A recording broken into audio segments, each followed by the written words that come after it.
Entregue tua alma para ser curada pelo médico das almas. Parte 08, dia 11/4/2024. 2. Ele veio pessoalmente na plenitude dos tempos. Pois então Deus enviou seu Filho, nascido de mulher, nascido sob a lei. Ele veio e habitou entre nós. A palavra se fez carne. O homem pecando precisa ser como Deus, e para salvá-los, Deus deve se tornar homem. 3. Ele veio por seu Espírito nos apóstolos depois de sua ascensão, abrindo as portas do céu e caminho de salvação para os gentios e gentios indiscriminadamente. Ele veio e pregou a paz a vós que estáis longe e aos que estavam perto. Desses dois falarei juntos, como aquela vinda de Cristo ao mundo, que era absolutamente necessária para o mundo miserável. Agora, para mostrar a você a necessidade que havia da vinda de Cristo assim, vamos dar uma visão do mundo como era quando ele veio. Durou desde a criação até o nascimento de Cristo, 3.945 anos, e do dilúvio, 2.289, segundo os melhores cálculos. Neste tempo, chegou a um rosto enrugado, toda a cabeça estava doente e o coração desfalecido. Tudo estava em tal desordem que havia necessidade de uma nova criação. O mundo foi então dividido em judeus e gentios. Uma divisão desigual de fato, em relação ao número, sendo os primeiros apenas os da nação judaica, com alguns que se juntavam a eles de vez em quando de outras nações. Nenhuma nação sob o céu, mas eles eram uma igreja. Salmo 147, 19 e 20. Teremos então uma visão do estado do mundo naquele tempo, e assim veremos a necessidade que havia da vinda de Cristo, se virmos o estado dos gentios e dos judeus e a parede divisória entre os dois. 1. Considere a parede divisória que havia então entre judeus e gentios. Efésios 2, 14 e 15. Havia entre eles 1. Uma parede divisória feita por Deus, que é a lei cerimonial, assim chamada com uma alusão à parede do templo de Salomão, que estava entre a corte do povo e dos gentios, que impedia todo tipo de passagem, visão e comunicação entre eles. Isso, consistindo em tantos atritos e cerimônias, os separava de todo o mundo, e por ordem do próprio Deus, eles podem não ter comunhão familiar com os gentios. Os judeus haviam feito esse muro mais alto. Atos 11, 8.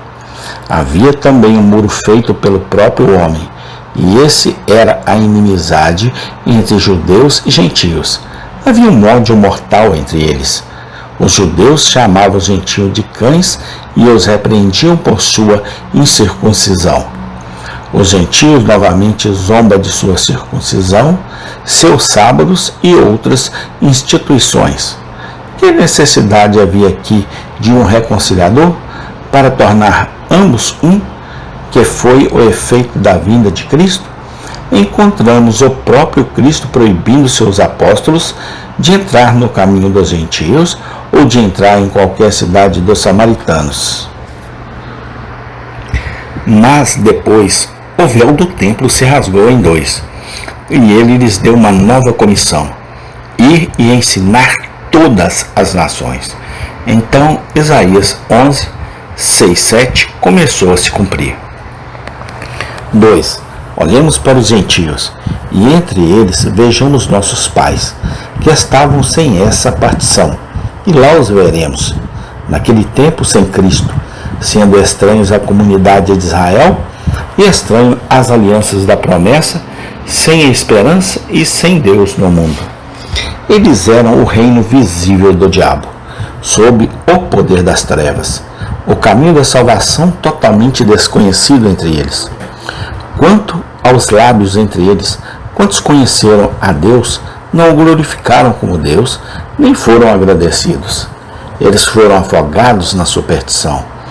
Os oráculos do diabo eram famosos. A magia e a feitiçaria prevaleceram.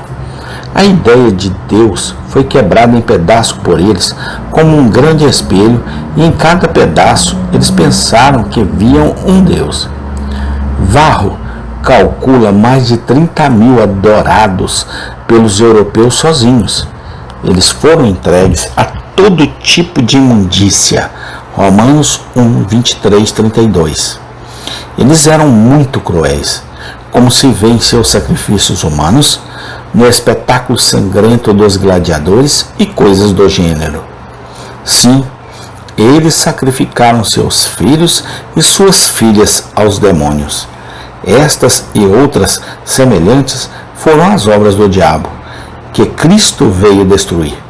Quem pode considerar o mundo deitado nesta postura miserável e não ouvir suas necessidades, perfurando os céus com clamores por um Salvador? 3. Olhemos para dentro da parede divisória e vejamos a noção a quem somente Deus se manifestou. E aqui, se você, exceto alguns que estavam gemendo e ansioso pelo consolo de Israel, você verá um rosto miserável em toda a geração dos judeus. Eles eram muito corruptos em sua doutrina, enfeitiçados com suas próprias tradições, e até mesmo seus mestres não sabiam nada sobre a regeneração. João 3,10. A divindade deles deveria construir sobre seu privilégio de nascimento de Abraão, de modo que eles consideraram que todo Israel deveria ter parte no mundo vindouro, repousar sobre a lei e suas próprias obras para contar o dia da expiação, aflições e morte expiatória. Eles eram os mais corruptos em suas maneiras. Essa geração foi uma geração de víboras, uma geração perversa e adúltera, o sumidouro de toda iniquidade e o esgoto comum da vingança, para que sobre eles caísse todo o sangue justo derramado sobre a terra, desde o sangue do justo Abel até o sangue de Zacarias. E não era um mundo doente e precisava do médico quando em tal caso. E aqui devemos admirar a bondade de Deus para conosco, que estávamos entre as partes mais distantes da terra, deitados na mesma escuridão com outras nações pagãs. Nossos próprios historiadores nos dizem que nossos antepassados tinham a mesma religião pagã dos antigos gauleses, na qual os sacrifícios humanos faziam grande parte.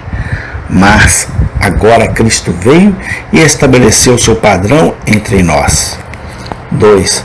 Havia uma necessidade absoluta da morte de Cristo, a fim de salvar os pecadores. Isso aparece. Amém. Tem continuação. Obrigado, Deus. A sua palavra nos incentiva a caminhar cada dia mais em direção a Canaã celestial. Louvado seja o teu santo nome, Senhor Jesus Cristo. Amém.